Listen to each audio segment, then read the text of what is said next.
उत्तर प्रदेश पंचायत चुनाव से जुड़ी सबसे बड़ी खबर सामने आ रही है। आपको बता दें, प्रशासकों के काम पर अब फाइनल मुहर लगने की बाकी है। आपको बता दें, पंचायती राज मंत्री ने सीएम योगी को फाइनल फाइल भेज दी है। ये बहुत बड़ी खबर सामने आ रही है। पंचायत चुनाव से जुड़ी हुई, उत्तर प्रदेश पंचायत चुनाव से जुड़ी हुई ये सबसे बड़ी खबर। आपको बता दें, पंचायती राज मंत्री ने फाइलें सीएम योगी के पास भेज दी है। इस पर ज्यादा जानकारी देंगे editor in chief Neeraj Sharma. Sir, क्या जानकारी है आपके पास? बिल्कुल, देखिए, उत्तर प्रदेश से जो बड़ी खबर इस वक्त आ रही है साक्षी, कि अब जो है प्रशासकों वाली जो फाइल है वो मुख्यमंत्री के टेबल पर पहुंच गई है।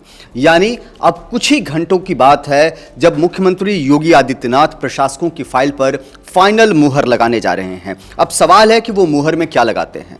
तो दरअसल आपको बता दें कि जब से उत्तर प्रदेश में ग्राम प्रधानों को या फिर जिला के जो प्रमुख थे, ब्लॉक प्रमुख थे, उनको जब से प्रशासक बनाया गया है, तब से जो एक बड़ी बात आ रही थी कि उन्हें रूटीन काम करने की आज़ादी दी गई है, लेकिन नीतिगत फैसला जो है उसका उनको जिम्मेदारी नहीं दी गई है। अब कंफ्यूजन यहीं से शुरू हो रहा है कि जो प्रशासक हैं वो रूटीन काम कौन से करेंगे और नीतिगत फैसला वो कौन सा होगा जिसके लिए उन्हें मंजूरी लेनी जरूरी होगी।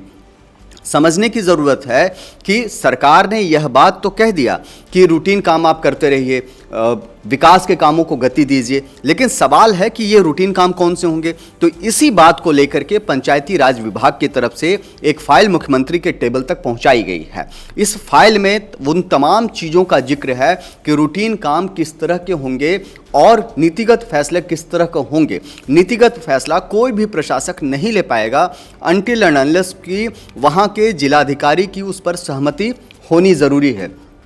पहले क्या हो रहा था, मई 2026 से पहले जो ग्राम प्रधान थे वो आपस में बैठक करके किसी भी तरह का नीतिगत फैसला ले सकते थे, लेकिन जब से उनको प्रशासक बनाया गया है तब से इस तरह की जो फैसले पर उनको रोक लगा दी गई है। प्रशासक रूटीन कार्य करेंगे। और अब जो है, आज जो है, अब से कुछ घंटों की बात है जब मुख्यमंत्री जो है उस पर फाइनल मुहर लगाएंगे।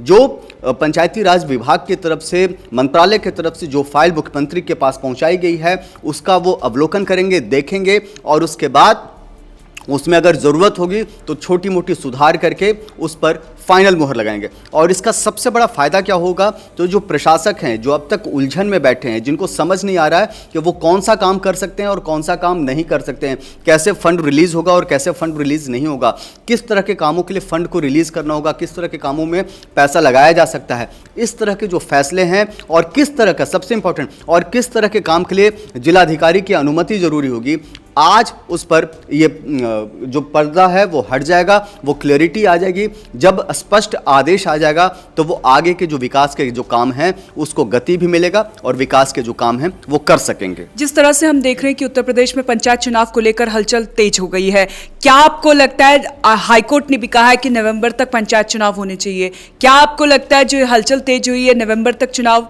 होना मुमकिन है? देखिए, नवंबर की जो बात आ रही है, चूंकि इलाहाबाद हाईकोर्ट में सुनवाई हो रही है और इलाहाबाद हाईकोर्ट ने अपने आदेश में साफ साफ पूछा सरकार से कि जब मई में जब अधिसूचना इसकी जारी हुई है तो आगे के 6 महीने के भीतर में चुनाव करवाना अनिवार्य है। और इसी विषय को लेकर के उन्होंने पूछा कि क्या क्या तैयारियां हो चुकी है, किस लेवल पर तैयारी चल रही है, क्या कुछ हो रहा है।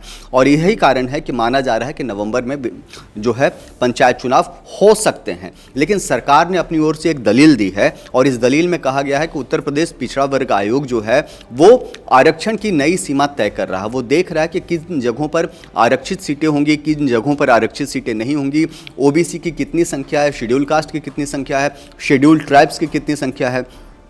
इन तरह के तमाम पेचों में जो है चीज़ें अभी उलझी हुई है। जब ओबीसी आयोग की जब रिपोर्ट आ जाएगी उसके बाद जो है पंचायत चुनाव करवाना बेहद आसान हो जाएगा। और यही कारण है कि अभी अगस्त का महीना चल रहा है, आने वाले 2 से 3 महीने में क्लैरिटी एकदम साफ हो जाएगी और हो सकता है कि नवंबर के महीने में चुनाव करवाए जाए। जी, बहुत बहुत धन्यवाद आपका। तो यूपी से बहुत बड़ी खबर आपको बता दें पंचायत चुनाव को लेकर। इस खबर पर जो भी अपडेट आएगी हम आप तक पहुंचाएंगे। आप बने रहे हमारे साथ और देखते रहे ओएनओजी न्यूज़।